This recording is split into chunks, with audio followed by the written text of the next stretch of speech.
Baiklah, bismillahirrahmanirrahim. Assalamualaikum warahmatullahi wabarakatuh. Sebelumnya, perkenalkan, nama saya Muhammad Afrizal dengan NIM 2111116, kelas atau prodi 4D, yaitu prodi PAI. Baiklah, di sini saya akan mengerjakan tugas pada mata kuliah pengembangan media dan sumber belajar, yang mana diampu oleh Ibu Uti Mutia, MPD. Baiklah, di sini saya akan menjelaskan tentang haid dan nifas. Yang pertama yaitu haid dan permasalahannya. Pengertian haid menurut bahasa atau etimologi adalah mengalir. Seorang wanita disebut haid jika darahnya mengalir.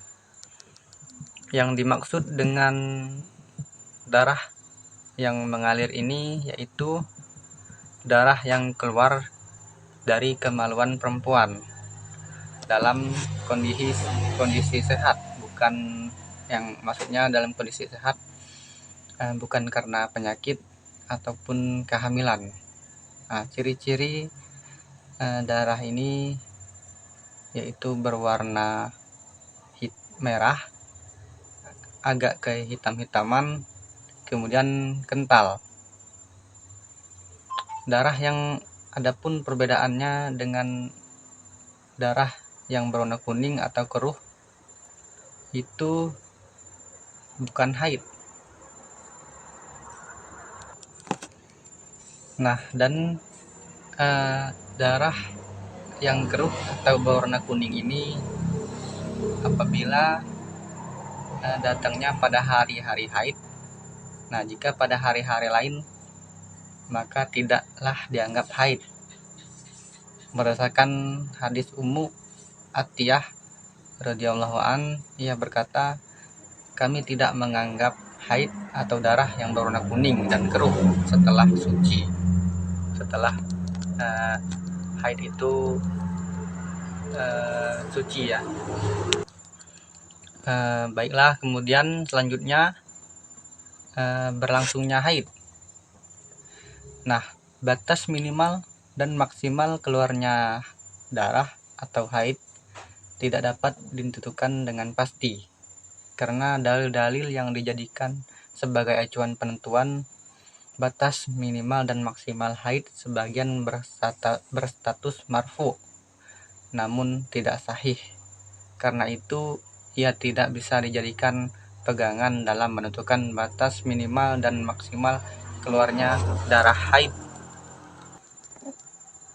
Tetapi yang menjadi acuan dalam hal ini yaitu adalah adat kebiasaan yang berulang-ulang. Ini bagi wanita yang mempunyai ritme haid yang teratur. Sedangkan bagi yang haidnya tidak teratur, maka ia dapat mengacu pada bukti sertaan atau qarinah yang didapat dari darah yang keluar. Kemudian yang selanjutnya, cara bersuci dari haid ini. Jika haid selesai maka harus mandi wajib. Mandi wajib ini segera dilakukan bila hendak melakukan ibadah sholat atau ibadah yang lain yang diwajibkan untuk suci. Oleh karena itu, wanita yang selesai haid, jika dia sedang sholat pada waktu malam misalnya, itu dia harus segera mandi wajib terlebih dahulu sebelum melaksanakan sholat. Kalau tidak, itu sholatnya tidak sah. Yang dimaksud haid telah selesai adalah seandainya dimasukkan kafas ke dalam farji atau kemaluan. Ini tata cara membersihkan haid itu ya. Nah, yaitu dengan memasukkan kapas ke dalam farji atau kemaluan. Haid sampai pada tempat yang tidak wajib dibasuh kala istinja, darah tidak keluar sama sekali, tetapi jika dioleskan kapas ke dalam farji atau kemaluan ini masih ada darah walaupun sedikit, tidak dikatakan habis masa haidnya. Jadi kalau ada keluar darahnya sedikit ataupun banyak itu belum habis masa haidnya. Nah, jika wanita itu dalam keadaan demikian maka harus melakukan mandi wajib, maka hukumnya tidak syah. Otomatis sholat-sholat yang dilakukan setelah itu sampai mandi yang sah menjadi tidak sah pula. Kemudian larangan bagi wanita haid pasti ya sudah jelas, yaitu intinya beribadah kepada Allah Ta'ala itu tidak boleh ya ketika sedang haid. Yang pertama itu ada sholat, itu tidak boleh melakukan sholat jika sedang haid, baik itu sholat fardu maupun sholat sunnah. Kemudian berpuasa sama juga seperti sholat, baik itu tidak boleh, baik puasa fardu maupun sunnah. Membaca Al-Quran, membawa dan menyentuh Al-Quran, kemudian masuk masjid, diam berjalan ke sana kemari itu tidak boleh. Tidak boleh melakukan tawaf, haram melakukan persetubuhan ketika istri dalam keadaan haid. Nah, itu ya larangan bagi wanita yang sedang haid. Kemudian nifas dan permasalahannya. Nifas ini adalah, yang dimaksud dengan nifas ini adalah persalinan.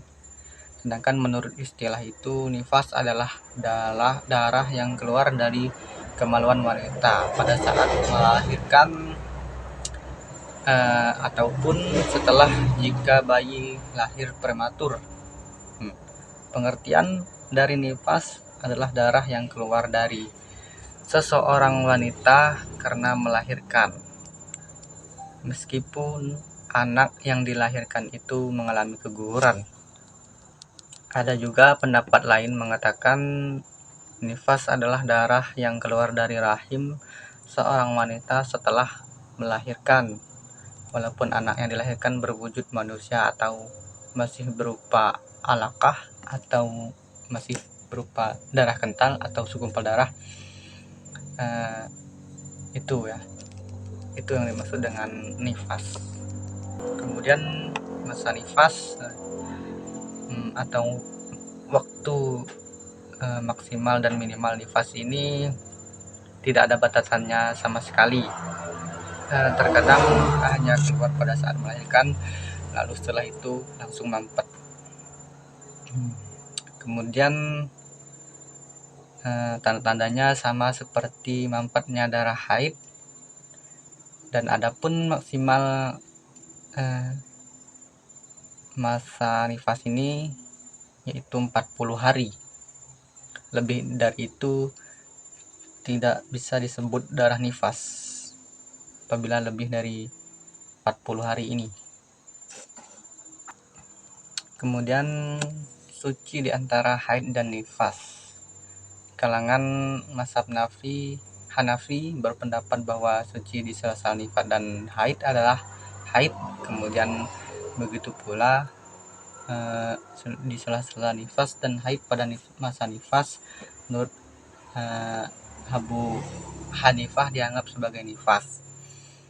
Kemudian ada juga pendapat dari kalangan mazhab Syafi'i juga menyatakan bahwa suci yang terjadi di sela-sela nifas dan haid dianggap sebagai nifas.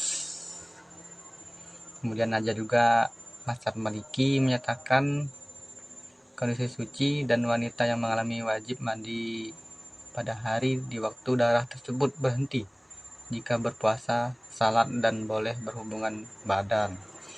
Kemudian cara bersuci karena nifas itu sama seperti haid, yaitu dengan mandi wajib, tidak ada perbedaannya, sama-sama mandi wajib.